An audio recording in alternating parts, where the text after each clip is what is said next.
Since the introduction of salvage gameplay to Star Citizen, there really hasn't been a lot of choice about what ship to use to do it, either the smaller Vulture or the much larger Reclaimer. With the introduction of the MISC Fortune, however, that changes, with the newcomer arriving at a size to present an alternative choice to the Vulture. But how does the Fortune perform in-game, and why might somebody choose it over the Drake option? I'm Forrester, and this video will review the currently flyable MISC Fortune, which is described on the Star Citizen website as a salvage ship. If you've seen other ship reviews on this channel, then you'll be right at home with this video, which follows the usual format. It's split into 5 sections, starting with a ship tour, assessing combat performance, reviewing handling and visibility, looking at the operating costs before finally summarising. As always, I've included timestamps in the video description in case you want to skip ahead. And if you're one of the many people watching who isn't yet subscribed to the channel, you might consider it, so you can be notified of future Star Citizen videos as they go live.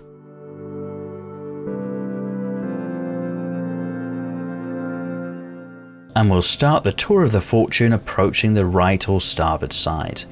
This Fortune is loaded up with some cargo on the external grid, and you can see that's 6 SCU on each side.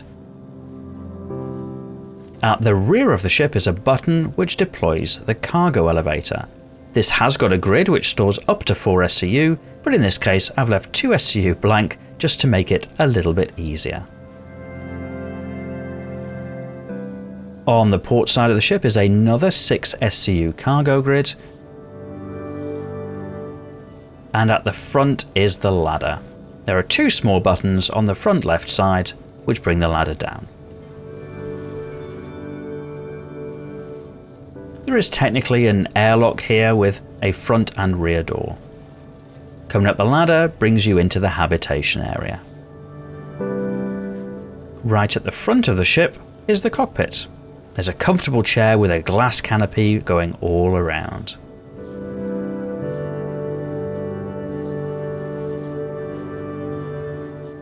On the starboard side of the habitation area is a small toilet room.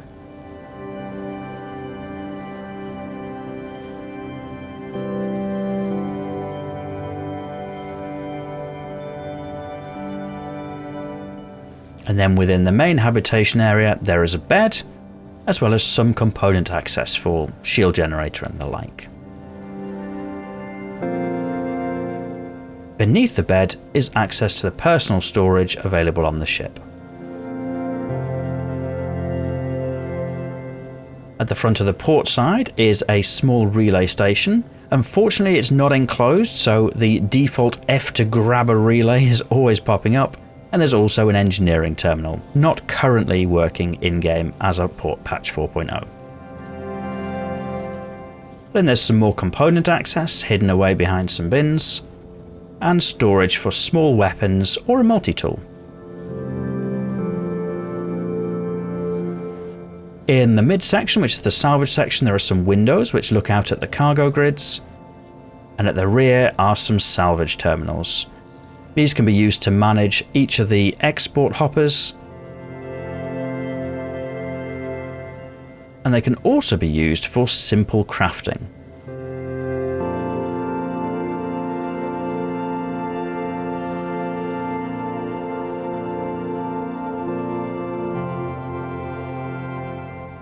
After crafting, the completed item is printed and exported just to the side. At the rear section of the Fortune is the cargo area. There's another 4 SCU of cargo storage and that lift, as well as some component access. There is a button inside which operates the lift.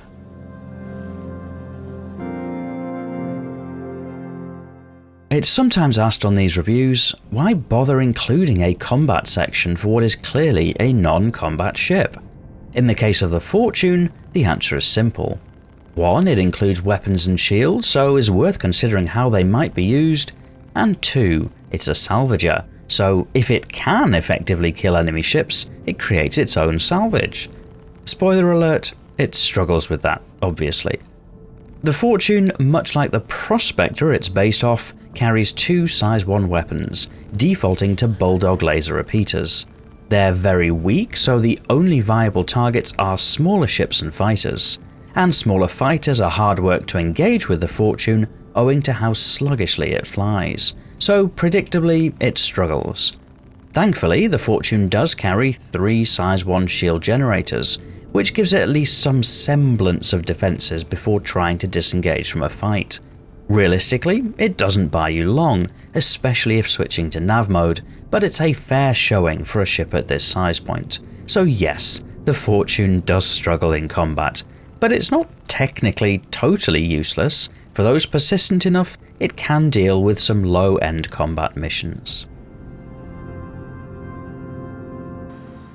Much like the Prospector, the Fortune has very good visibility, with a wide-reaching glass canopy covering the front and sides and offering an unobstructed view.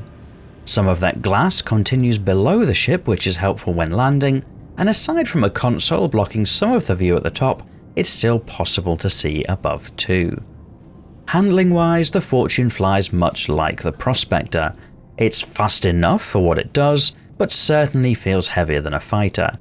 Even at a relatively slow SCM speed limit of 143 meters per second, it takes a little time for the Fortune to make turns, and obviously that's exacerbated at nav speeds where the Fortune can reach up to 975 meters per second.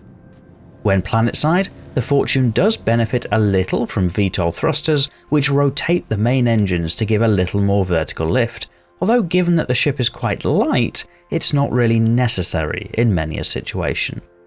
One great thing about the Fortune is the range, however, both for hydrogen fuel capacity and in quantum fuel stores. This little ship is able to cover considerable distances without stopping to refuel, which is particularly useful for brave pioneers looking to salvage in the risky parts of Pyro. The Fortune is very cheap to operate, with fuel and repair costs kept low, usually in the hundreds of Alpha UEC. Moreover, it's a handy little moneymaker. As discussed earlier, combat contracts are possible but not really ideal with the Fortune. But owing to the cargo grids having 16 SCU of total storage, smaller cargo hauling contracts are quite well suited to the ship. There are 6 SCUs on an external grid on either side of the ship, and 4 SCU on the rear ramp, which means that any contract with a total of less than 16 SCU and individual crates no larger than 4 SCU quite naturally bolt onto the ship and can be somewhat profitable. It is possible to fit more cargo aboard off-grid, but only smaller boxes, and the advantage of how easy it is to do that quickly diminishes. But of course, the main game loop for the Fortune is salvage, and the Fortune is capable of completing smaller salvage contracts through the full disintegration route and panel salvage too. To some extent, it's also possible to strip weapons from salvage targets and load them into the back off-grid, although this works best with smaller weapons. Through these options, the Fortune is more than able to cover its costs. By way of upgrades, my personal preference is to kit out the Fortune with an Abrade salvage module. There could also be an argument made for swapping in some stealth components to reduce the signature of the ship, especially if salvaging out in Pyro. The Fortune is a cool little ship. Much like the Prospector, it feels like it has personality.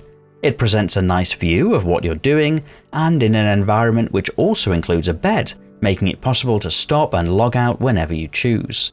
More so than the Prospector, the rear area is fleshed out, with little crafting stations, a lift offering a second way on and off the ship, and little windows to show how the cargo is faring. Even better than the Prospector, the Fortune also has the ability to unload the fruits of its labour to anywhere with cargo storage, and carry on labouring. Naturally, the direct competitor to the Fortune is the Vulture. The key difference is that the Vulture sports 2 salvage heads to the Fortune's 1, making it do the act of salvaging twice as fast. Note, that only applies to the actual scraping. Given that much of the salvage game loop involves finding things to salvage or managing boxes, it's not fair to say that the Vulture is twice as fast at everything.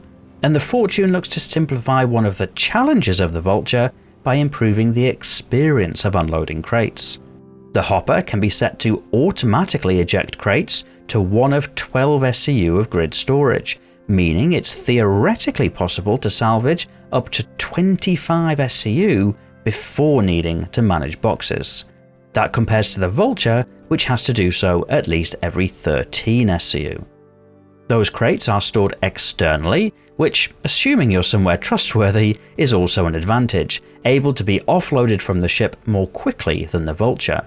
It's even possible to work with a friend to offload those crates whilst actively salvaging, which is fairly efficient. By using the grid, off-grid storage, and the salvage hopper, there are stories of players bringing back upwards of 40 SCU of salvage in a single hop, which is very similar to what the Vulture can do. So in essence, the Fortune trades raw horsepower for convenience.